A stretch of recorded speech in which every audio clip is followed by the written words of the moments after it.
Jujutsu Kaisen chapter 265 ने readers में काफ़ी इमोशनल जगा दिया है, जबकि मेजॉरिटी फैंडम ज़्यादा एक्शन और पंचेस की उम्मीद कर रही थी।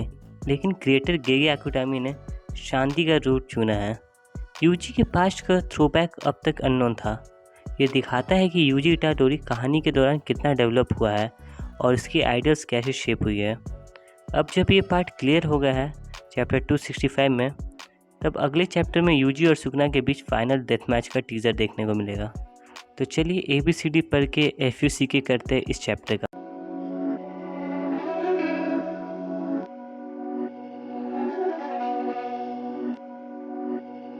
दोनों को एक शहर में चल रहे होते हैं। सुगना को रियलाइज़ होता है कि उसके साथ क्या हो रहा है। यूजी एक रेयर फिनोमेना के थ्रू एक सॉर्सरर से बैटल के दौरान कनेक्ट करता है। सुगना पूछता है, ये तुम्हारा डोमेन है क्या? यूजी कहता है कि उसे सुगना से बात करनी थी। यूजी, चुप रहो, मैं डेस्परेट था तो मुझे नहीं पता ही क्या है। यूजी फिर बोलता है, मुझे तुमसे थोड़ा बात करना था, चलो थोड़ी देर बात करते हैं। जब वो एक अंडरग्राउंड पैसेज से गुजरते हैं, यूजी सुगना को अपने बचपन के बारे में बताता है। यूजी कहता है कि मैंने सेंडाई में जन्म लिया था, लेकिन जब मैं 6 या 7 साल का था तब यहाँ रहा, फिर अपने ग्रैंडपा के काम के कारण वापस सेंडाई चले गए। यूजी फिर बोलता है, मैं 10 साल बाद वापस आया अपने ग्रैंडपा के दोस्त के फ्यूनरल के लिए। मैं नहीं कहूँगा कि पॉपुलेशन में ज़्यादा ड्रॉप हुआ, लेकिन फिर भी मुझे सरप्राइज़ लगा। मुझे लगता है अगर मेरे ग्रैंडपा पहले मर गए होते तो क्या वो बंदा फ्यूनरल अटेंड करता? सुगना स्पीचलेस है यूजी की बातों को सुनकर। यूजी फिर सुगना को एक पार्क ले जाता है जहाँ वो खेलता था। सारी प्ले इक्विपमेंट चली गई है, लेकिन जब मेरी लेग स्विंग में फंस गई थी तब मुझे लगा मैं मरने वाला हूँ, लेकिन अब क्या कर सकते। मैंने यहाँ सैंड में अपनी स्लाइम गिरा दी थी, तो मैं उसे सिंक में ढूंढने की कोशिश कर रहा था। जब वो ड्रेन में चली गई मैं रो पड़ा। यूजी फिर एक पुल देखकर कहता है, हे ये एक असागाओ। सुगना नॉलेजेबल तो है यार, वो बोलता है कि ये अजीसाई है इडियट। यूजी फिर बोलता है, हाँ मुझे पता है, ये बस एक केयरलेस मिस था। यूजी फिर कहता है कि मैंने जब सेंडाई मूव किया था तब नोटिस किया था, लेकिन यहाँ काफ़ी सारे ग्रो हुए हैं। मुझे लगता है स्ट्रीट ट्रीज का टाइप कौन डिसाइड करता है? यूजी, पर मुझे नहीं पता था तुम्हें फ्लावर्स के नाम पता है। सुगना कहता है कि शायद ये मेगुमी की मेमोरीज से है। फिर यूजी को समझ आता है कि सुगना को इन प्लेसेस के बारे में पता है क्योंकि वो यूजी के बॉडी में था, लेकिन सुगना उसे कह देता है कि ये बेकार की मेमोरीज को देखना वेस्ट है। यूजी फिर सुगना क्रॉफिश कैच करने ले जाता है। यूजी कहता है, यहाँ तुम भी ट्राई करो, या फिर सबसे स्ट्रॉन्ग सॉर्सरर क्रॉफिश भी नहीं पकड़ सकता है। सुगना, चुप रहो। सुगना एक पकड़ लेता है, लेकिन दोनों का क्रॉफिश कंपेयर करते हैं। सुगना बोलता है कि तुम्हारा छोटा है क्रॉफिश, कुछ और मत सोचना। यूजी, तुम्हारा अमेरिकन क्रॉफिश है, मेरा जापानीज़ है, मेरा रेयर। यूजी फिर बोलता है कि ये डिपार्टमेंट स्टोर तब ओपन हुआ था जब मैं 5 साल का था। सारे इंडिपेंडेंट स्टोर्स बिजनेस से आउट हो गए हैं इसकी वजह से। मुझे अफसोस है कि शॉपिंग डिस्ट्रिक्ट शटर्ड हो गया है, लेकिन माफ़ कर दिया क्योंकि ऊपर एक मूवी थिएटर है। ये ओवरऑल ग्रे कंट्री साइड है, लेकिन अगर तुम सिटी से थोड़ा दूर चले जाओ तो बहुत ग्रीनरी हो, तो टेंशन मत लो। सुगना फिर बोलता है, मैं शुरू से ही किसी बात की चिंता नहीं कर रहा। यूजी फिर सुगना को एक फील्ड दिखाता है। यूजी बोलता है कि देखो, जैसे सब कहते हैं ना, इतना ग्रीन जितना आंखों के सामने देखो। मैं राइस फील्ड्स में लोकस्ट कैच करता था, लेकिन आजकल नहीं दिखते। क्या पेस्टिसाइड्स इवॉल्व हो गए हैं? हॉर्सेस अमेजिंग है, जितनी बार देखो उनकी हेड्स हमेशा बड़े लगते हैं जितना याद है। यूजी फिर बोलता है, मेरे ग्रैंडपा मुझे कभी कभी इस फार्म पर ले जाते थे।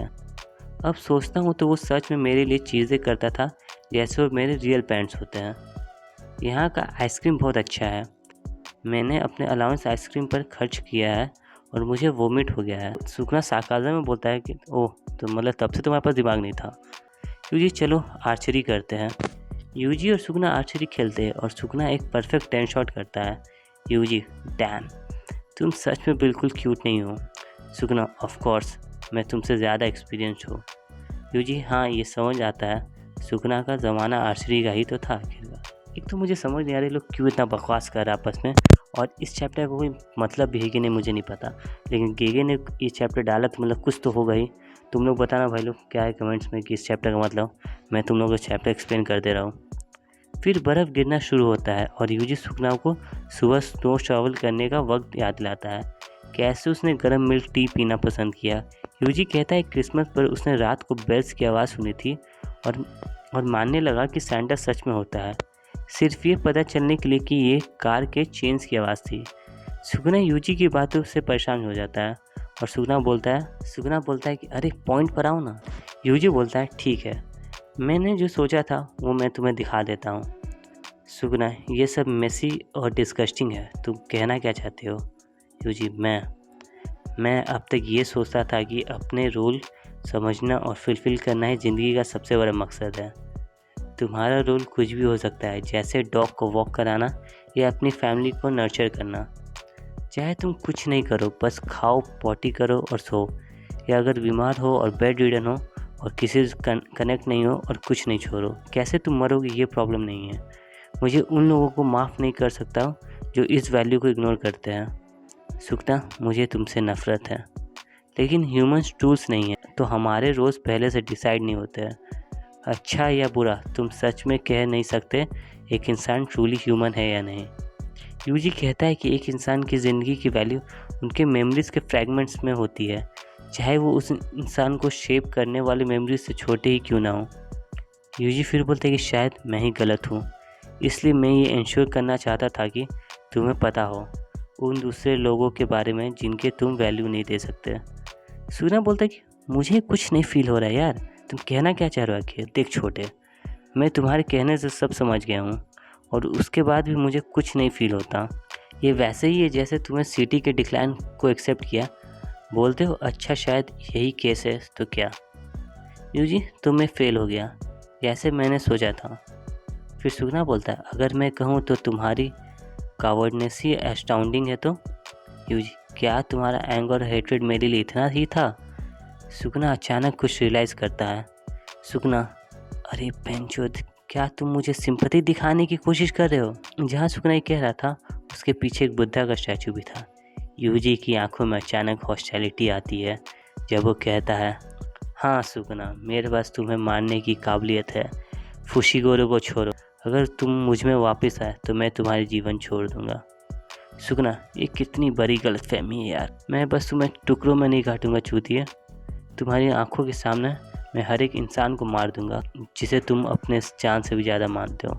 जुजुत्सु काइसेन चैप्टर 260 में इंसान की ज़िंदगी की वैल्यू उनकी यादों के फ्रैगमेंट्स में होती है, चाहे वो यादों से छोटी हो या बड़ी, उनकी यादें ही एक इंसान को शेप करती है।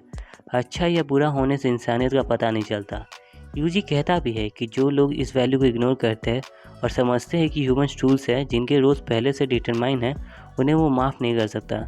यूजी ने सुगना को उन लोगों के बारे में वार्न चाहा जिनके लिए उसने वैल्यू नहीं रखा। सुगना का जवाब है कि उसने कुछ फील नहीं किया था, चाहे यूजी का एक्सप्लेनेशन कितना भी लंबा हो, उसने बस चीज़ें एक्सेप्ट कर ली, जैसे यूजी ने सिटी के पॉपुलेशन डिक्लाइन को एक्सेप्ट किया। ये सुनकर यूजी को लगता है कि उसने फेल कर दिया। सुगना से पूछता है कि उसने उससे इतनी नफरत की थी। यूजी ने सुगना को पिटी किया और सिंपैथी दिखाई। इंटरेस्टिंग बात यह है कि जब सुगना बोल रहा होता है वहाँ एक बुद्धा स्टैचू भी दिखाई देता है। यूजी की आँख हॉस्टिलिटी आती है और वो सुगना को से डिमांड करता है कि मेगुमी को रिलीज़ करो तो मैं तुम्हारी लाइफ छोड़ दूंगा। जुजुत्सु काइसेन चैप्टर 265 सुगना को गुस्से में दिखाते हैं जो यूजी और उसके सभी प्यारे लोगों को मारने की धमकी देता है। हो सकता है कि नेक्स्ट चैप्टर में हमें असलियत में इन लोग दोनों के बीच का बैटल देखने को मिले और हो सकता है कि कुछ एक नया चीज़ देखने को मिले जिस हिसाब से ये चैप्टर आया है। आई होप तुम्हें ये चैप्टर्स पसंद आया हो।